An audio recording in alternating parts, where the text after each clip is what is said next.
তোমরা কখনো একাধিক স্ত্রীদের মাঝে ইনসাফ করতে পারবে না, যদিও মনে প্রাণে তোমরা তা চাইবে। তাই তাদের একজনের দিকে তুমি এমন ভাবে ঝুঁকে পড়ো না যে দেখে মনে হবে আরেকজনকে ঝুলন্ত অবস্থায় রেখে দিয়েছ। তোমরা যদি সংশোধনের চেষ্টা করো এবং আল্লাহ তাআলাকে ভয় করো, তাহলে তুমি দেখবে আল্লাহ তাআলা অতি ক্ষমাশীল ও পরম দয়ালু।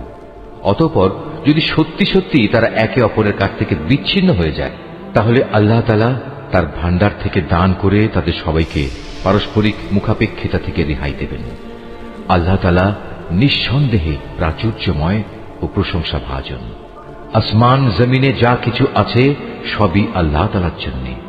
তোমাদের আগেও যাদের কাছে কিতাব নাজিল করা হয়েছিল তাদের আমি এই নির্দেশ দিয়েছিলাম যেন তারা আল্লাহ তাআলাকে ভয় করে। আমি তোমাদেরও নির্দেশ দিচ্ছি। আর যদি তোমরা আল্লাহকে অস্বীকার করো তাহলে জেনে রেখো আকাশ পাতালে যা কিছু আছে সবকিছুই তো আল্লাহ তাআলার জন্য। আল্লাহ তাআলা বেনিয়াজ, সব প্রশংসা তাঁরই প্রাপ্য। অবশ্যই আসমান জমিনের সব কয়টি জিনিসের মালিকানা তাঁর। যাবতীয় কর্ম সম্পাদনে আল্লাহ তাআলাই যথেষ্ট। হে মানুষ, তিনি চাইলে যে কোনো সময় জমিনের কর্তৃত্ব থেকে তোমাদের অপসারণ করে অন্য কোনো সম্প্রদায়কে এনে বসিয়ে দিতে পারেন। এ কাজে তিনি অবশ্যই ক্ষমতাবান। তোমাদের মধ্যে যে ব্যক্তি এ দুনিয়াতেই তার পুরস্কার পেতে চায় তার জেনে রাখা উচিত আল্লাহ তাআলার কাছে তো ইহকাল পরকাল এ উভয় কালের পুরস্কারই রয়েছে। আল্লাহ তাআলা তো সবকিছু শোনেন এবং সবকিছুই দেখেন।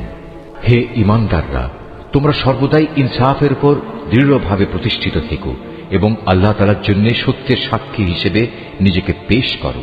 যদি এ কাজটি তোমরা নিজের পিতামাতার কিংবা নিজের আত্মীয় স্বজনের উপরেও আসে, তবুও তা তোমরা মনে রাখবে, সে ব্যক্তি ধনী হোক কিংবা গরিব, এটা কখনো দেখবে না। কেননা তাদের উভয়ের চাইতে আল্লাহ তাআলার অধিকার অনেক বেশি। অতএব তুমি কখনো ন্যায় বিচার করতে নিজের খেয়াল খুশির অনুসরণ করো না। যদি তোমরা পেঁচানো কথা বলো কিংবা সাক্ষ্য দেয়া থেকে বিরত থাকো, তাহলে জেনে রাখবে তোমরা যা কিছুই করো না কেন আল্লাহ তাআলা তার যথার্থ খবর রাখেন। হে ঈমানদার ব্যক্তিরা, তোমরা ঈমান আনো আল্লাহর উপর, তার রসুলের উপর, সে কিতাবের উপর যা আল্লাহ তাআলা তার রসুলের উপর নাজিল করেছেন এবং সেসব কিতাবের উপর যা ইতিপূর্বে তিনি নাজিল করেছেন। আর যে ব্যক্তি আল্লাহ তাআলাকে অস্বীকার করল তার ফেরেশতাদের, তার পাঠানো কিতাবসমূহ, তার নবী রসুলদের ও পরকাল দিবসকে, বুঝতে হবে সে ভীষণভাবে পথভ্রষ্ট হয়ে গেছে। যারা একবার ঈমান আনলো আবার কুফরি করল, কিছুদিন পর আবার ঈমান আনলো, এরপর সুযোগ বুঝে আবার কাফের হয়ে গেল, এরপর কুফরির পরিমাণ তারা দিনে দিনে বাড়িয়ে দিল। ঈমান নিয়ে তামাশা করার এ লোকদের আল্লাহ তাআলা কখনো ক্ষমা করবেন না, না কখনো তিনি এ ব্যক্তিদের সঠিক পথ দেখাবেন। হে নবী, মুনাফিক ব্যক্তিদের তুমি সুসংবাদ দাও যে তাদের জন্য ভয়াবহ আযাব রয়েছে, যারা দুনিয়ার ফায়দার জন্য ঈমানদারদের বদলে কাফেরদের বন্ধু হিসেবে গ্রহণ করেছে। তারা কি এর দ্বারা এদের কাছ থেকে কোন রকম মান সম্মানের প্রত্যাশা করে? অথচ সবটুকু মান সম্মান তো আল্লাহ তাআলার জন্যই নির্দিষ্ট। আল্লাহ তাআলা ইতিপূর্বেও এ কিতাবের মাধ্যমে তোমাদের উপর আদেশ নাজিল করেছিলেন যে তোমরা যখন দেখবে কাফেরদের কোন বৈঠকে আল্লাহ তাআলা নাজিল করা কোন আয়াত অস্বীকার করা হচ্ছে এবং তার সাথে ঠাট্টা বিদ্রূপ করা হচ্ছে, তখন তোমরা তাদের সাথে এ ধরনের মজলিসে বসো না যতক্ষণ না তারা অন্য কোনো আলোচনায় লিপ্ত হয়। এমনটি করলে অবশ্যই তোমরা তো তাদের মতো হয়ে গেলে। জেনে রেখো আল্লাহ তাআলা অবশ্যই সব কাফের ও মুনাফিকদের জাহান্নামে একত্রিত করে ছাড়বেন। যারা সবসময় তোমাদের শুভ দিনের প্রতীক্ষায় থাকে, যদি আল্লাহ তাআলার অনুগ্রহে তোমাদের বিজয় আসে তখন এরা কাছে এসে বলবে, কেন আমরা কি এই যুদ্ধে তোমাদের পক্ষে ছিলাম না? আবার যদি কখনো কাফেরদের ভাগে বিজয়ের অংশ লেখা হয়, তাহলে এরা সেখানে গিয়ে বলবে, আমরা কি তোমাদের মুসলমানদের কাছ থেকে রক্ষা করিনি? এমন অবস্থায় শেষ বিচারের দিনেই আল্লাহ তাআলা তোমাদের উভয়ের মাঝে ফয়সালা শুনিয়ে দেবেন এবং আল্লাহ তাআলা সেদিন মোমেনদের বিরুদ্ধে এ কাফেরদের কোনো অজুহাত পেশ করার পথ অবশিষ্ট রাখবেন না। অবশ্যই মুনাফিকরা আল্লাহ তাআলাকে ধোঁকা দেয়। মূলত এর মাধ্যমে আল্লাহ তাদের প্রতারণায় ফেলে দিচ্ছেন। এরা যখন নামাজে দাঁড়ায় তখন একান্ত আলস্য ভরেই দাঁড়ায়, আর তাও কেবল লোক দেখানোর জন্যই। এরা আল্লাহ তাআলাকে আসলে কমই স্মরণ করে।